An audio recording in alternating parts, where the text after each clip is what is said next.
ಈಗ ಮುಂದಿನ ರಾಶಿ ವೃಷಭ ರಾಶಿ, ಅವರ ಬಗ್ಗೆ ಫಲಾಫಲಗಳು ಈ ಕ್ಯಾಲೆಂಡರ್ ಇಯರ್ ಹೆಂಗಿದೆ? ಈ ಕ್ಯಾಲೆಂಡರ್ ಇಯರಲ್ಲಿ ಅಂದರೆ ಆಂಗ್ಲ ವರ್ಷದಲ್ಲಿ ಅಪ್ ಟು ಡಿಸೆಂಬರ್ವರೆಗೂ ಹೇಗಿರುತ್ತೆ ಅಂತ ನೋಡಿ. ಪ್ರಸ್ತುತ ವೃಷಭ ರಾಶಿಯವರಿಗೆ ಗುರು ದ್ವಾದಶದಲ್ಲಿ ಸಂಚಾರ ಮಾಡ್ತಾಯಿದ್ದಾರೆ. ಅಂದರೆ 12ನೇ ಮನೆಯಲ್ಲಿ. ವಾಸ್ತವವಾಗಿ ಗುರುಬಲ ಇಲ್ಲ ಇವ್ರಿಗೆ, ವೃಷಭ ರಾಶಿಯವರಿಗೆ ಗುರುಬಲ ಇಲ್ಲ ಅಂತಲೇ ಹೇಳ್ಬೋದು. ಇನ್ನೊಂದು, ಮೂರ್ತಿ ನಿರ್ಣಯ ಮಾಡಬೇಕಾದ್ರೆ ಗುರು ಮೇಷಕ್ಕೆ ಸಂಚಾರವಾದ ಕಾಲದಲ್ಲಿ ಅದು ಲೋಹಮೂರ್ತಿ ಆಗಿತ್ತು. ಸೊ ಲೋಹಮೂರ್ತಿ ಅಂದರೆ ನಾನು ಮೊದಲೇ ಹೇಳಿದಾಗೆ ಶೂನ್ಯ ಫಲಗಳು ಅಂತ. ಮೊದಲೇ ದ್ವಾದಶದಲ್ಲಿ ಗುರು ಮತ್ತು ಶೂನ್ಯ ಫಲ ಕೊಡ್ತಕ್ಕಂಥದ್ದು. ಮತ್ತು ಈ ರಾಶಿಯವರಿಗೆ ಗುರು ಅಷ್ಟಮಾಧಿಪತಿ ಮತ್ತು ಏಕಾದಶಾಧಿಪತಿ ಆಗಿರ್ತಕ್ಕಂಥ ಗುರು ವ್ಯಯಸ್ಥಾನದಲ್ಲಿ ಕೂತಿರೋದು. ಇದು ಏನನ್ನು ಸೂಚನೆ ಕೊಡುತ್ತೆ?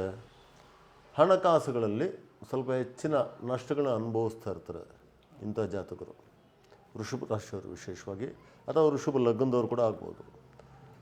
ಮತ್ತು ಈ ಗುರು ಬಂದು ಪುತ್ರಕಾರಕ ಅಂತ ಹೇಳ್ತೀವಿ, ಸಂತಾನಕಾರಕ ಅಂತ. ಸೊ ಸ್ವಲ್ಪ ಮಕ್ಕಳ ಕಡೆಯಿಂದ ಕೂಡ ಅವ್ರಿಗೇನೋ ವಿದ್ಯಾಭ್ಯಾಸದಲ್ಲಿ ಸ್ವಲ್ಪ ಸಣ್ಣ ಪುಟ್ಟ ತೊಂದರೆಗಳು ಬರೋದು, ಅಥವಾ ಮಕ್ಕಳ ಆರೋಗ್ಯದಲ್ಲಿ ಏನಾದರೂ ಸ್ವಲ್ಪ ಸಣ್ಣ ಪುಟ್ಟ ತೊಂದರೆಗಳು ಬರ್ತಕ್ಕಂಥ ಒಂದು ಅನುಭವಗಳನ್ನ ಈ ರಾಶಿಯವರು ನೋಡಬೇಕಾಗುತ್ತೆ.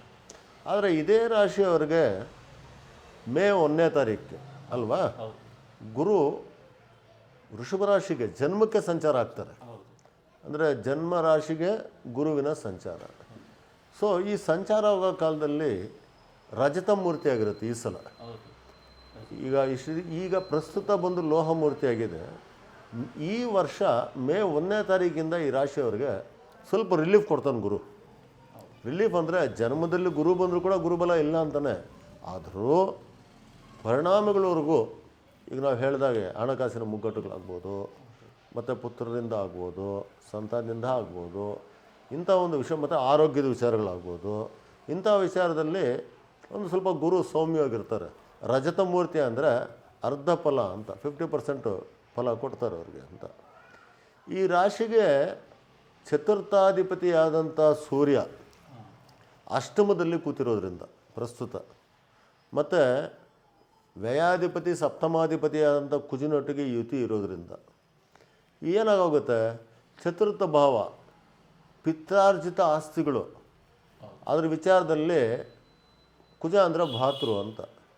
ಈ ಭಾತೃಗಳಿಂದ ಸ್ವಲ್ಪ ಗಲಾಟೆಗಳಾಗೋದು, ವೈಮನಸ್ಸುಗಳು ಬರೋದು, ಭಾತೃಗಳ ಮಧ್ಯೆ ವಿವಾದಗಳು ಬರೋದು. ಏನು ವಿಶೇಷತಃ ಆಸ್ತಿ ವಿಚಾರದಲ್ಲಿ ಮನಸ್ತಾಪಗಳು ಒಂದು ಮಟ್ಟಕ್ಕೆ, ಒಂದು ಹಂತಕ್ಕೇ ಹೋಗುತ್ತಿದ್ದು.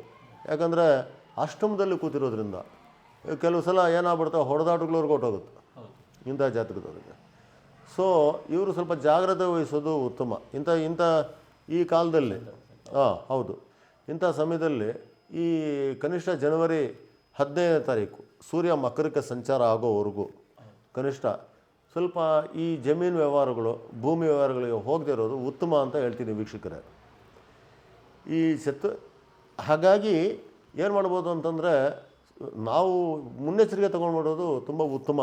ಯಾವುದೇ ಒಂದು ನಾವೊಂದು ಪರಿಹಾರ ಮಾಡೋದಕ್ಕಿಂತ ಮುನ್ನೆಚ್ಚರಿಕೆ ಅನ್ನೋದು ಭಾರಿ ಇಂಪಾರ್ಟೆಂಟ್ ಆಗುತ್ತೆ. ಹಾಗಾಗಿ ಆಸ್ತಿ ಭಾಗಗಳು ಮಾಡೋದನ್ನ ಜನವರಿ 15ನೇ ತಾರೀಕುವರೆಗೂ ಪೋಸ್ಟ್ಪೋನ್ ಮಾಡೋದು ವಾಸಿ, ಮುಂದಕ್ಕೆ ಹಾಕ್ಬಿಡೋದು ವಾಸಿ.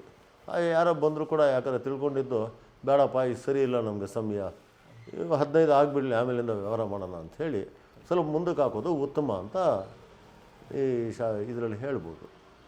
ಮತ್ತು ಈ ರಾಶಿಯವರಿಗೆ ಇಷ್ಟು ದಿವಸ ದ್ವಾದಶದಲ್ಲಿ ರಾಹು ಇತ್ತು ಅಲ್ವ. ನವಂಬರ್ 28ಕ್ಕೆ ರಾಹು ಏಕಾದಶಿ ಕೊಟ್ಟೋಯ್ತು. ರಾಹು ಏಕಾದಶದಲ್ಲಿ ಸ್ವಲ್ಪ ಉತ್ತಮ ಫಲಗಳು ಕೊಡ್ತಾರೆ ಅವ್ರಿಗೆ.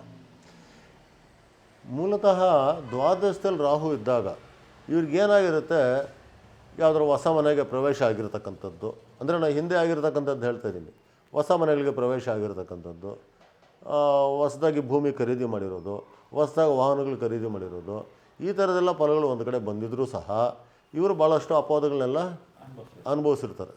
ಈಗ ಅವ್ರಿಗೆ ಒಂದು ರೀತಿ ರಿಲೀಫ್ ಸಿಕ್ಕಿದೆ ಅಂತ ಹೇಳ್ಬೋದು.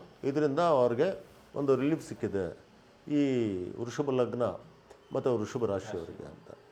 ಸೊ ಈ ವರ್ಷದಲ್ಲಿ ನಾವು ಗುರು ಬಗ್ಗೆ ಮಾತಾಡಿದಾಯಿತು. ಈ ವರ್ಷದಲ್ಲಿ ಸೂರ್ಯ ಇವರಿಗೆ 10ನೇ ಮನೆಗೆ ಪ್ರವೇಶ ಆಗ್ತಾರೆ. 10ನೇ ಮನೆಗೆ ಯಾವಾಗ ಅಂದರೆ ಫೆಬ್ರವರಿ ತಿಂಗಳಿಂದ, ಫೆಬ್ರವರಿಯಿಂದ ಮಾರ್ಚ್ 15ವರೆಗೂ 10ನೇ ಮನೆಯಲ್ಲಿ ಸಂಚಾರ ಮಾಡ್ತಾರೆ. ಆ ಕಾಲದಲ್ಲಿ ವೃತ್ತಿಯಲ್ಲಿ ಸ್ವಲ್ಪ ಅನುಕೂಲ ಬರುತ್ತೆ. ಆದರೆ ವೃತ್ತಿಗೆ ಅಧಿಪತಿಯಾದಂಥ ಶನಿ ಈ ರಾಶಿಗೆ ಬಾಧಕಾಧಿಪತಿ, ಭಾಗ್ಯಾಧಿಪತಿ, ಬಾಧಕಾಧಿಪತಿ ಮತ್ತು ದಶಮಾಧಿಪತಿಯಾದಂಥ ಶನಿ ದಶಮದಲ್ಲೇ ಇದ್ದಾಗ ವೃತ್ತಿಯಲ್ಲಿ ಒಂದು ಸ್ಥಾನಮಾನ ಕೊಟ್ಬಿಡ್ತಾನೆ. ಸೊಸೈಟಿಯಲ್ಲಿ ಒಂದು ಸ್ಥಾನಮಾನ ಅಂತೂ ಶನಿ 10ನೇ ಮನೆಯಲ್ಲಿ ಕೊಡ್ತಾರೆ. ಆದರೆ ಅವರಿಗೆ ಅದರಿಂದ ಲಾಭ ಕೊಡೋದಿಲ್ಲ. ಏಕಾದಶಿಗೆ ಬಂದಾಗಲೇ ಲಾಭ ಕೊಡೋದು.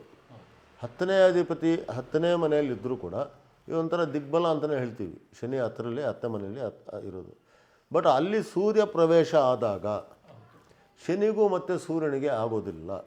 ಸೊ ಅಲ್ಲೇನಾಗುತ್ತೆ, ಅಧಿಕಾರಿ ವರ್ಗದಿಂದ ಸ್ವಲ್ಪ ವೃತ್ತಿಯಲ್ಲಿ ತೊಂದರೆಗಳು ಬರತಕ್ಕಂಥ ಸಾಧ್ಯತೆ.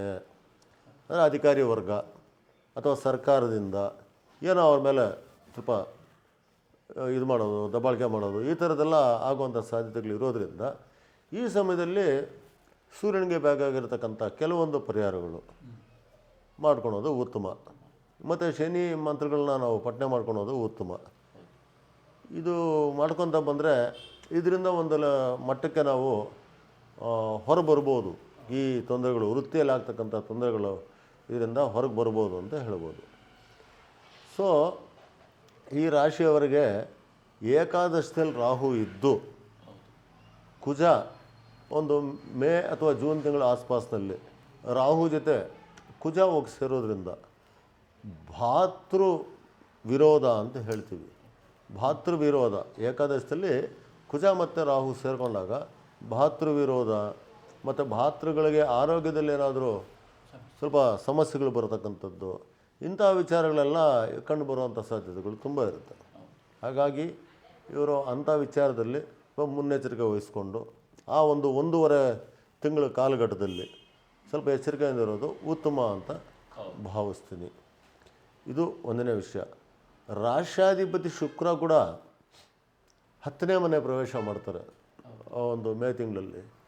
ಆ 10ನೇ ಮನೆ ಪ್ರವೇಶ ಮಾಡೋದ್ರಿಂದ ದಶಮ ಸ್ಥಾನದಲ್ಲಿ ಅವರಿಗೆ ಒಂದು ಕರ್ಮದಲ್ಲಿ ಉತ್ತಮ ಫಲಗಳು ಸಿಕ್ಕುವಂಥ ಸಾಧ್ಯತೆಗಳು ಕೂಡ ತುಂಬ ಜಾಸ್ತಿ ಇರುತ್ತೆ. ಇದು ವೃಷಭ ರಾಶಿಯವರಿಗೆ ಈ ವರ್ಷದ ಫಲಾಫಲಗಳು.